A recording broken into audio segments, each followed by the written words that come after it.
Nobody has told you this yet, but Pop Mart isn't a toy company. It's an empire worth around $33 billion, built on small boxes. And in the first half of 2025, one single universe, the monsters, Labubu's world, pulled in RMB 4.814 billion. That's about 34.7% of the company's total revenue. That's not toy money, that's empire money. So how did this happen? Because a normal toy business is simple. Make supply, sell supply, repeat. But Pop Mart doesn't really sell supply, it sells a feeling. I got it. I was early. I own what you can't find. And that feeling is addictive.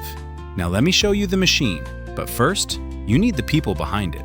The story starts with Wang Ning, not a celebrity, not a toy designer, just a young guy who studied advertising. Worked briefly in tech media, and then made a small, weird bet. People weren't just buying products anymore, they were buying taste, identity, vibe. So in 2010, he opens Pop Mart, originally as a small variety store near Beijing's tech district. At that point, there is no empire, no global obsession, just retail. But then Wang notices something important. People don't want more stuff, they want the right thing. The thing that feels rare, the thing that feels like a discovery. And in 2014, Pop Mart makes a serious pivot. It stops trying to be everything and focuses hard on collectibles and toys. That decision changes the company's DNA because now it's not about selling toys, it's about building a collecting habit. And when a habit becomes culture, you don't have customers, you have believers. But a system alone can't build an empire. You need a character people can recognize in half a second, a silhouette, a face, a vibe.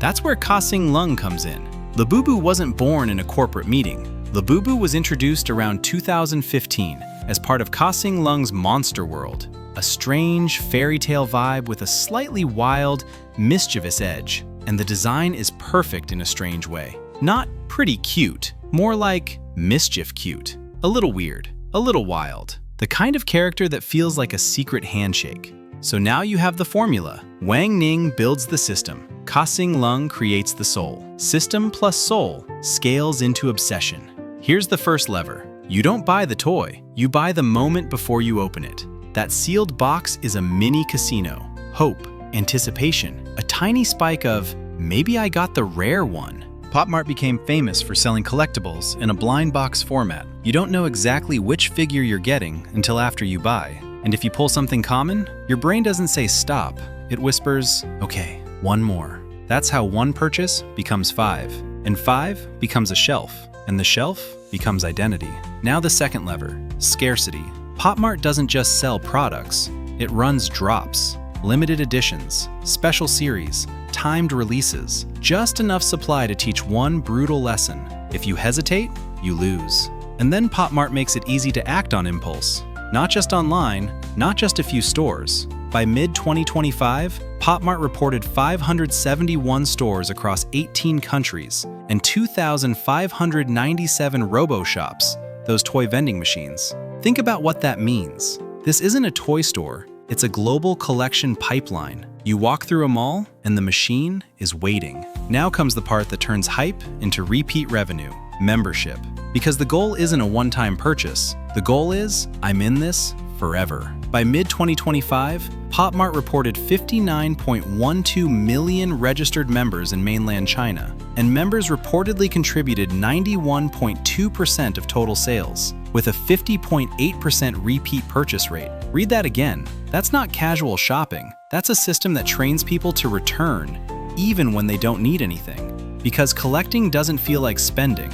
Collecting feels like progress. And then Pop Mart finds the perfect format for obsession. Plush, soft touch, bag charm energy, easy to show on camera, easy to gift, easy to carry. In the first half of 2025, Pop Mart reported plush revenue of 6.139 billion renminbi, up 1,276.2% year-on-year, making plush about 44.2% of total revenue. That is a monster growth curve, and it matches what we all see online. The product stopped being a figure on a shelf. It became something you wear, clip, and flex in public.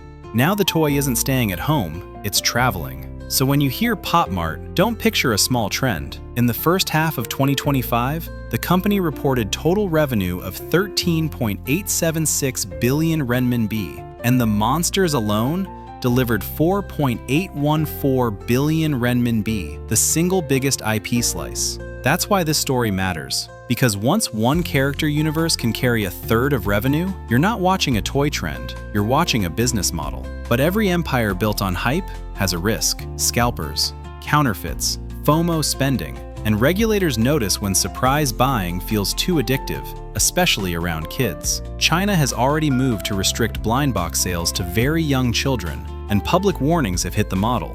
So the question becomes, can Pop Mart keep winning without becoming a backlash story? Here's how hype empires survive. They stop relying on one hit, and they build a universe. Pop Mart reported that in the first half of 2025, 13 artist IPs each generated over 100 million renminbi in revenue. That's the strategy. New IPs, new series, new drops, new reasons to come back. Because hype brings attention, but meaning brings loyalty. And loyalty is what keeps the empire standing after the trend wave passes.